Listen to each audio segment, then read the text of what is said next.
সফলতার জন্য আল্লাহর উপর ভরসা খুবই জরুরি। আল্লাহ কোরআনে বলেন সূরা আল ইমরান অধ্যায় 3 আয়াত 160, যদি আল্লাহ চান কেউ পেছনে ফেলতে পারবে না, আর তিনি সাহায্য না করলে কে আছে এমন যে সাহায্য করবে? আর মুমিন লোকগণ কেবল আল্লাহর উপরে ভরসা করেন। আল্লাহ বলেন সূরা আনকাবুত অধ্যায় নম্বর 29 আয়াত নম্বর 69 যে যদি চেষ্টা আর সংগ্রাম করো আল্লাহ সুবহানাহু ওয়া তাআলার পথে, তিনি পথ খুলে দেবেন। আল্লাহ আরো বলেন সূরা নাহাল অধ্যায় 17 আয়াত 43 এবং সূরা আম্বিয়া অধ্যায় 21 আয়াত 7, ফাসআলু আহলিয যিকরি ইন কুনতুম লা তা'লামুন। যদি তোমরা না জানো তাকে জিজ্ঞেস করো যে জানে, তার কাছে যার জ্ঞান আছে। তাই সফলতার জন্য প্রথম আল্লাহর উপর ভরসা, দ্বিতীয় হচ্ছে চেষ্টা করা, সাধনা করা আল্লাহ সুবহানাহু ওয়া তাআলার পথে, তৃতীয় হচ্ছে যে জানে তাকে জিজ্ঞেস করা। পরিকল্পনাটাও জরুরি, গন্তব্য থাকাটাও জরুরি। আর আমরা যখন পড়ে দেখি ম্যানেজমেন্ট গুরু বই, অনেক গন্তব্য নির্ধারিত আর সেটা তারা দিয়েছে, তবে আমার কাছে সেরা প্ল্যানিং, সবচেয়ে সেরা গন্তব্য হচ্ছে ইসলামিক ISLAMIC।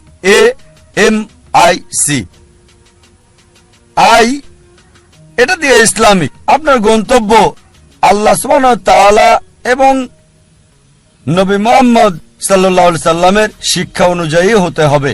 আপনার গন্তব্য কোরআন এবং সর্বশেষ এবং চূড়ান্ত বার্তাবাহক নবী মুহাম্মদ সাল্লাল্লাহু আলাইহি সাল্লামের হাদিসের অনুযায়ী হতে হবে। এটা ইসলামিক হতে হবে। এক নম্বর এস হচ্ছে লক্ষ্য নির্দিষ্ট হতে হবে, স্পেসিফিক হতে হবে, অস্পষ্ট হবে না। আরেকটা উদাহরণ দিচ্ছি। ধরেন একজন শিক্ষক ছাত্রদের ধনুবিদ্যা সম্পর্কে শিক্ষা দিচ্ছেন, আর ছাত্রদের বললেন যারা তীর চালানো শিখছিল, গাছের ডগায় বসা একটা পাখিকে নিশানা করছিল। সবাই নিশানা করছে, শিক্ষক বললেন আমি না বললে কেউ তীর ছুড়বে না। প্রথম ছাত্রকে বললেন নিশানা করেছো? সে বলল হ্যাঁ। তুমি কি দেখছো? সে বলল বন দেখছি, গাছ দেখছি, পাখিটাকেও দেখছি। দ্বিতীয় ছাত্রকে বললেন তুমি কি দেখছো? সে বলল স্যার গাছটা দেখছি, গাছের ডাল দেখছি, আর পাখিটাকেও দেখছি। তৃতীয় ছাত্রকে বললেন তুমি কি দেখছো? সেই ছাত্র বলল আমি শুধু গাছের ডাল দেখছি আর পাখি আর পাখির চোখ। চতুর্থ ছাত্রকে বললেন তুমি কি দেখছো? সেই ছাত্র বলল স্যার আমি শুধু চোখ দেখছি আর অন্য কিছুই দেখছি না। শিক্ষক বললেন এবার তীর ছুঁড়ে দাও, আর তীরটা পাখিটার চোখে গিয়ে লাগলো। আপনার লক্ষ্য স্পেসিফিক হতে হবে, নির্দিষ্ট হতে হবে। কোন ভ্রমণকারীর মতো হলে হবে না, যার কোনো উদ্দেশ্য নেই। কুকুরটার মতো না যে গাড়ির পেছনে ছুটছে উদ্দেশ্য ছাড়া। তৃতীয় বিষয় এল দিয়ে বোঝাচ্ছে এটা লাভজনক হতে হবে। প্রথমত পরকালের জন্য লাভজনক হতে পারে আখিরাতে, আবার এটা আমাদের জন্য সমানভাবে লাভজনক হতে পারে এই পৃথিবীতেও, তবে গুরুত্ব হচ্ছে আখিরাত।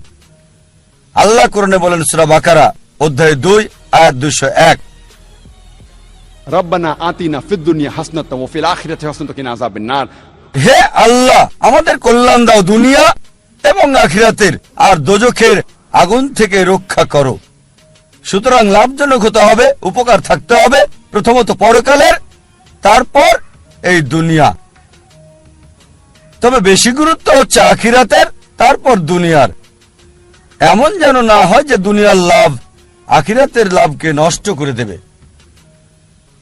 চতুর্থ হচ্ছে এ দিয়ে তীক্ষ্ণ বোঝাবে, যথাযথ হতে হবে, সঠিক হতে হবে, লক্ষ্য সুতীক্ষ্ণ যথাযথ হবে। এম হচ্ছে পরিমাপ, লক্ষ্যটা পরিমাপযোগ্য হতে হবে। পরিমাপযোগ্য হতে হবে, নির্দিষ্ট হতে হবে।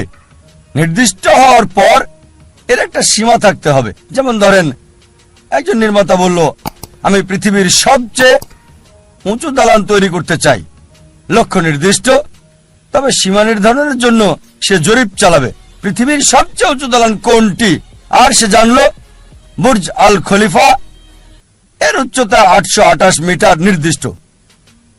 এখন তার লক্ষ্য হচ্ছে তাকে এমন দালান বানাতে হবে যেটার উচ্চতা 828 মিটার চেয়ে বেশি। এটা হচ্ছে নির্দিষ্ট আর পরিমাপযোগ্য। যদি পরিমাপযোগ্য হয়, মনিটর করা যাবে কতটুকু তৈরি করেছেন, আপনার লক্ষ্যের কতটুকু কাছে গেছেন আপনি। এরপর হচ্ছে নিয়ত। আমাদের প্রিয় নবীজি মুহাম্মদ সাল্লাল্লাহু আলাইহি ওয়াসাল্লাম বলেছেন, এটা আছে সহিহ বুখারীতে ভলিউম নাম্বার 1 অধ্যায় নাম্বার 1 বুক অফ ফেথ হাদিস নাম্বার 1, বুখারীর প্রথম হাদিস। ইন্নামাল আমালু বিন্নিয়া। আপনার কর্ম বিবেচনা করা হবে নিয়তের উপর। আপনার নিয়তের উপর পুরস্কৃত হবেন। আপনার নিয়তটা যেন হয় আল্লাহ এবং রাসূলুল্লাহ সাল্লাল্লাহু আলাইহি সাল্লামের সন্তুষ্টির জন্য। বিখ্যাত হওয়া, জনপ্রিয় হওয়া কারো ইচ্ছা থাকা উচিত না। যদি বিখ্যাত হওয়া উদ্দেশ্য হয়, তাহলে আপনার লক্ষ্যটা ভুল। যদি উদ্দেশ্য হয় সন্তুষ্টি অর্জন আল্লাহ, আমাদের স্রষ্টা এবং রাসূলের, অবশ্যই আপনাকে আখিরাতে পুরস্কার দেওয়া হবে। আর ইনশাআল্লাহ আল্লাহ এই পৃথিবীতেও আপনাকে কল্যাণ দান করবেন। এটা ধারাবাহিকভাবে হতে হবে লক্ষ্য অর্জন পর্যন্ত। যদি লক্ষ্য অর্জনের সময় সীমিত হয় বা সীমিত না হয়, সব সময় ধারাবাহিক হতে হবে। যেমন ধরেন, আপনার লক্ষ্য হচ্ছে রমজান মাসে অন্তত কোরআন পড়তে চান প্রতিদিন 1 পারা, তা আপনার টার্গেট আছে প্রতিদিন 1 পারা পড়বেন। এভাবে ধারাবাহিক প্রতিদিন রমজান মাসে কোরআনের 1 পারা করে আপনি পড়েন। রমজান শেষে পুরো কোরআন হবে শেষ অন্তত 1 বার। যদি সময় সীমিত না হয়, হয়তো বলতে পারেন আমি প্রতিদিন করে পড়তে চাই। একটা টার্গেট সেট করলেন, প্রতিদিন পড়বেন আধা পারা বা হতে পারে 1 পারা। এভাবে শুরু করলেন। যখন আপনি শুরু করলেন এই পড়াটা আধা পারা বা 1 পারা একদিনে, আর জীবনের শেষ দিন পর্যন্ত এভাবে ধারাবাহিক হলেন, আমাদের প্রিয় নবীজি মুহাম্মদ সাল্লাল্লাহু আলাইহি ওয়াসাল্লাম বলেছেন, এটা আছে সহিহ মুসলিম ভলিউম 1 বুক অফ সালাহ অধ্যায় 272 হাদিস নম্বর 1711। তিনি বলেছেন যে এক লোক নবীজির কাছে বলল, সবচেয়ে ভালো কাজ কোনটি যা আল্লাহ পছন্দ করেন? নবীজি বললেন, আল্লাহ সেই কাজ পছন্দ করেন যেটা ধারাবাহিকভাবে করা হয়। সেটা ছোট কাজ হলেও একবারে অনেক কাজ করাচ্ছে ধারাবাহিকভাবে কম করাটা ভালো। তাই যে কাজটা নিয়মিত করা হয়, সেই কাজটা একবারে অনেকগুলো কাজ করাচ্ছে বেশি ভালো। তাই লক্ষ্যটা হতে হবে ইসলামিক। প্রথমটা ইসলামিক, দ্বিতীয়টা সুনির্দিষ্ট প্রাসঙ্গিক, তৃতীয় লাভজনক কল্যাণকর, চতুর্থ তীক্ষ্ণ যথাযথ, পঞ্চম পরিমাপযোগ্য যা মনিটর করা যাবে, ষষ্ঠ হচ্ছে নিয়ত আল্লাহর সন্তুষ্টির জন্য হতে হবে, সপ্তম ধারাবাহিক হতে হবে। আরেকটা উদাহরণ দিচ্ছি। আমরা অনেকে উইলমা রুডলফের ইতিহাস জানি। উইলমা রুডলফ একজন মেয়ে যে শৈশব থেকেই ভয়ানক রোগ পোলিওতে আক্রান্ত ছিল, আর ডাক্তার তার পায়ে ব্রেস লাগিয়ে রাখত। ডাক্তার বলল, এই মেয়ে কখনোই হাঁটতে পারবে না। তার মা তাকে উৎসাহ দিত আর বলতো, উইলমা তুমি যা করতে চাও তাই তুমি করতে পারো। এভাবে মা মেয়েকে উৎসাহ দিত। উইলমার বয়স যখন 9, তখন পায়ের ব্রেস খুলে ফেলে সে পৃথিবীর দ্রুততম মানবী হতে চায়। এটা ছিল তার ইচ্ছা, ছিল তার লক্ষ্য। 9 বছর বয়সে ব্রেস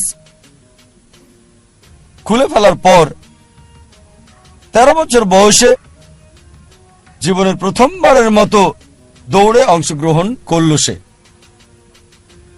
এবং পরাজিত, সবার শেষ অবস্থান। তবে তারপরও সে ধারাবাহিক চেষ্টা চালিয়ে যাচ্ছে, হেরে যাচ্ছে, আবার চেষ্টা করছে। একসময় অলিম্পিকে খেলার যোগ্যতা সে অর্জন করেছে। এটা বাস্তব গল্প, কোনো বানানো গল্প না, মনোরঞ্জনের গল্প না। যখন অলিম্পিকে খেলতে আসলো 1960 সালের অলিম্পিকে মহিলাদের 100 মিটার দৌড়ে সে প্রথম হয়েছিল, স্বর্ণপদক পেল। 200 মিটার দৌড়েও মহিলাদের মধ্যে স্বর্ণপদক পেল। সে 400 মিটার দৌড়েও স্বর্ণপদকটা জয় করে নিল। 100 গুণ 4 মহিলাদের মধ্যে 1960 সালের অলিম্পিকে সে 3টি সোনা জিতেছিল এবং ইতিহাস রচনা করেছিল। একজন প্যারালাইজড, একজন অচল মহিলা, পোলিও আক্রান্ত, সে পৃথিবীর দ্রুততম মানবী হল 1960 সালের জন্য। আমরা দেখলাম যে উইলমা লক্ষ্য স্থির করেছে। আর যদি ম্যানেজমেন্ট গ্রুপ বই পড়েন, এই বিষয়গুলো তাতে আছে। স্মার্ট গোল বইয়ে আছে, বিস্তারিত আমি বলছি না। তবে চলুন দেখি সে কতটুকু মূল টার্গেট পূর্ণ করেছে ইসলামিক ভাবে। প্রথম হচ্ছে লক্ষ্যটাকে ইসলামিক ছিল, লক্ষ্যটাকে কোরআন সুন্নাহ অনুযায়ী ছিল। তার ব্যক্তিগত জীবন জানি না, তবে এটা জানি সে মুসলিম না। স্রষ্টার জন্য করেছিল কিনা সেটাও জানি না।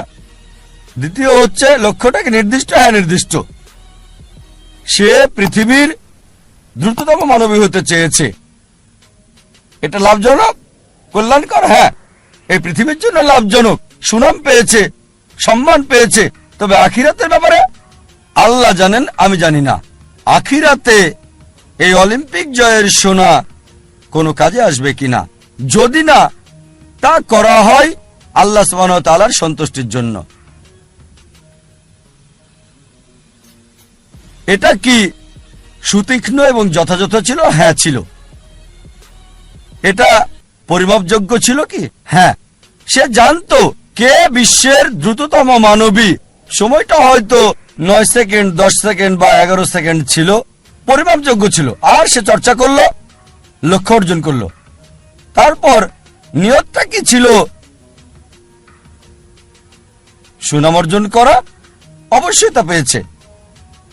আল্লাহকে খুশি করা উদ্দেশ্য ছিল কিনা আমার সন্দেহ। তারপর ধারাবাহিকতা ছিল, হ্যাঁ ধারাবাহিক ছিল, নিয়মিত চর্চা করেছে। যদিও হেরেছে অনেকবার, জয় করল পৃথিবীর দ্রুততম মানবী। আপনাদের আরেকটা উদাহরণ দিচ্ছি লক্ষ্য নির্ধারণের। ভিন্নতা দেখে একজন মানুষের উদাহরণটা বলছি আপনাদের।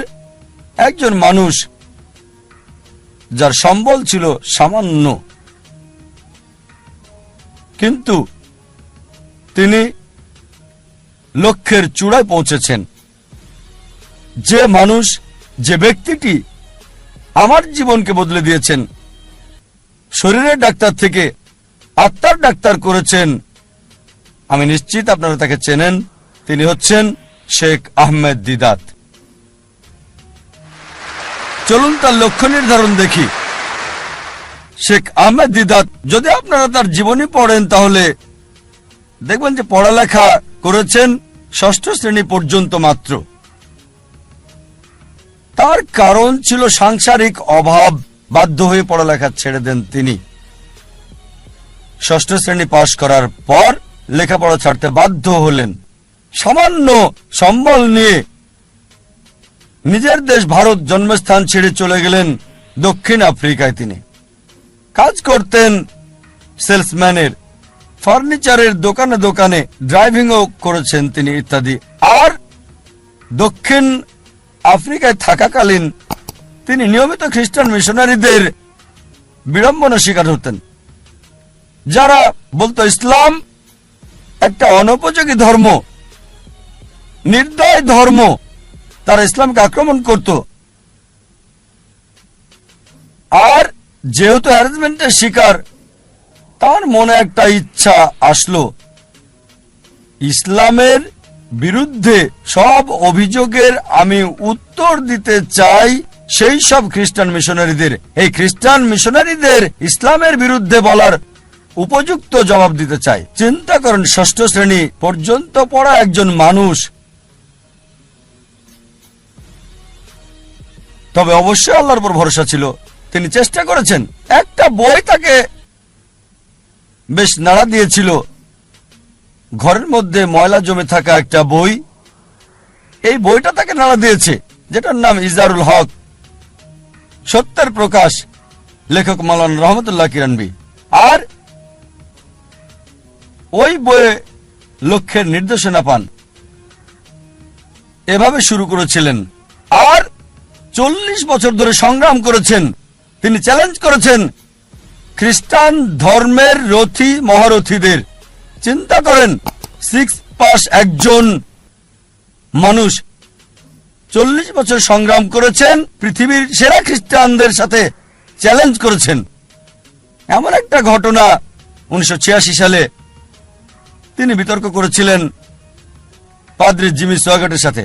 আর 80 দশকে এই জেমি সোয়াগাট ছিল 1 নাম্বার, সবচেয়ে ক্ষমতাধর, সবচেয়ে বিখ্যাত খ্রিস্টান টিভি বিতার্কিক।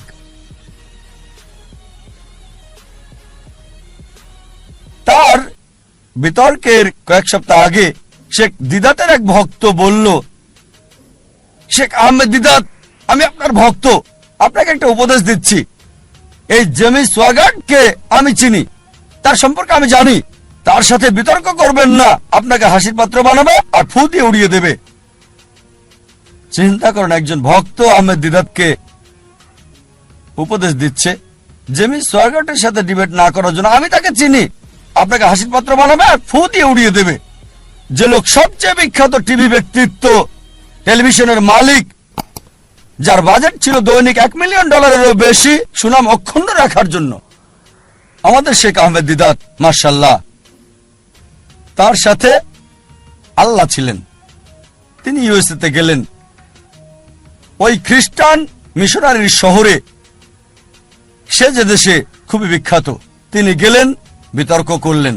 আর আলহামদুলিল্লাহ সুম্মা আলহামদুলিল্লাহ, আল্লাহর সাহায্যে তিনি টেবিলটাকে উল্টে দিলেন।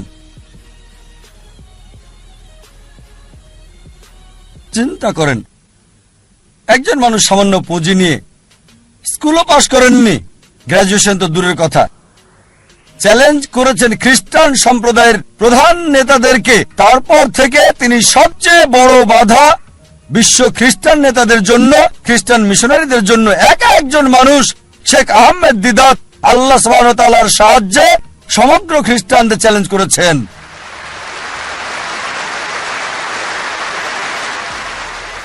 এবার তার লক্ষ্য নির্ধারণ দেখি। 1 নাম্বার হচ্ছে ইসলামিক। প্রথমে এটা কি ইসলামিক ছিল?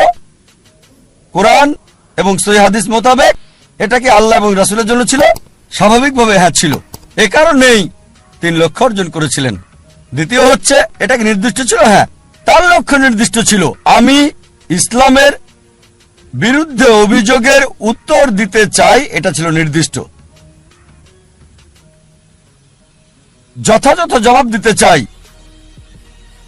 অমুসলিমদের মন থেকে ইসলাম সম্পর্কে ভুল ধারণাটা সরাতে চাই আমি। তৃতীয় বিষয় হচ্ছে, এটা কি লাভজনক ছিল, কল্যাণকর ছিল? তিনি আখিরাতের লাভ চেয়েছেন, আর ইনশাল্লাহ ইনশাল্লাহ আল্লাহ তাকে জান্নাত দেবেন ইনশাল্লাহ। কিন্তু আখিরাতের কল্যাণের পাশাপাশি দুনিয়াতেও সম্মান পেয়েছেন। দেখেন, ষষ্ঠ শ্রেণী পাস একজন মানুষ 1986 সালে মুসলিম বিশ্বের নোবেল পেলেন মানবতার সেবায়। বাদশাহ ফয়সাল পুরস্কার তাকে দেওয়া হয়েছিল। ষষ্ঠ শ্রেণী পাস লোক, তিনি পুরস্কারের জন্য করেননি, হয়তো পেয়েছেন $200, সেজন্য করেননি। পুরস্কারটা ছিল হয়তো স্বর্ণ, সেজন্য করেননি। তিনি করেছেন আল্লাহ এবং রাসূলের জন্য। আল্লাহ আখিরাতে পুরস্কার দেবেন, এই দুনিয়াতেও লাভজনক। তারপর এটা কি তীক্ষ্ণ ছিল? যথাযথ ছিল, খুবই তীক্ষ্ণ, যথাযথ সময়ে। তার কৌশল সবকিছু যথাযথ ছিল। যখন খ্রিস্টান মিশনারিরা মুসলিমদের বদনাম করত, আমাদের অবস্থান ছিল যখন একেবারে নিচে। এই মানুষ শেখ আহমেদ দিদার হাজার হাজার তরুণকে অনুপ্রাণিত করেছিলেন এবং আমাকেও। অন্তত আমরা মাথা উঁচু করে দাঁড়াতে পারি ভালোভাবে। তারপর এটা কি পরিমাপযোগ্য? হ্যাঁ। তিনি কি করলেন? খ্রিস্টান মিশনারিদের লেখা বইগুলো সংগ্রহ করলেন, যেগুলো ছিল ইসলামের বিরুদ্ধে লেখা, যেমন জন গিলক্রিস্ট, এইসব বই, জেমস রোগার্ট, আর সেগুলো উত্তর দিলেন। যখন তারা কোরআন এবং ইসলামকে আক্রমণ করত, তিনি জবাব দিতেন তাদের বাইবেল থেকে। কোরআনের আয়াতগুলো সেগুলোর উপরে প্রয়োগ করতেন আর ফলাফল পেতেন পরিমাপযোগ্য। এরপর তার নিয়ত কি ছিল? বিখ্যাত হওয়া নিয়ত ছিল না, বাদশাহ ফয়সাল পুরস্কার পাওয়াটা উদ্দেশ্য ছিল না। নিয়ত ছিল আল্লাহ এবং তার রাসূলের সন্তুষ্টি অর্জন। তারপর ধারাবাহিকতা ছিল? হ্যাঁ ছিল। চিন্তা করেন, তিনি সংগ্রাম করেছেন 40 বছর। তার ইতিহাস পড়লে দেখবেন তার অফিসটা ছিল ছোট্ট একটা ঘর। আর আমাদেরকে বলেছেন সাদা কালো 1000 পাম্পলেট ছাপানোর আগে তাদের মিটিং করতে হতো। চলো মিটিং করি, 1000 সাদা কালো পাম্পলেট আমরা ছাপাতে পারবো কিনা। মাশাআল্লাহ। ধারাবাহিক লক্ষ্যে পৌঁছার আগ পর্যন্ত সংগ্রাম করেছেন। উইলমা রুডলফ এবং শেখ আহমেদ দিদাতের মধ্যে যে পার্থক্য দেখি, তা হল উইলমা রুডলফের দূরদর্শিতা ছিল না। এই পৃথিবীতে অনেক মূল্য, কিন্তু শেখ আহমেদ দিদাত ছিলেন দূরদর্শী। আর এটা ছিল আখিরাতের জন্য। ইনশাআল্লাহ আল্লাহ তাকে পুরস্কার দেবেন আখিরাতে, দুনিয়াতেও তাকে পুরস্কার দিয়েছিলেন।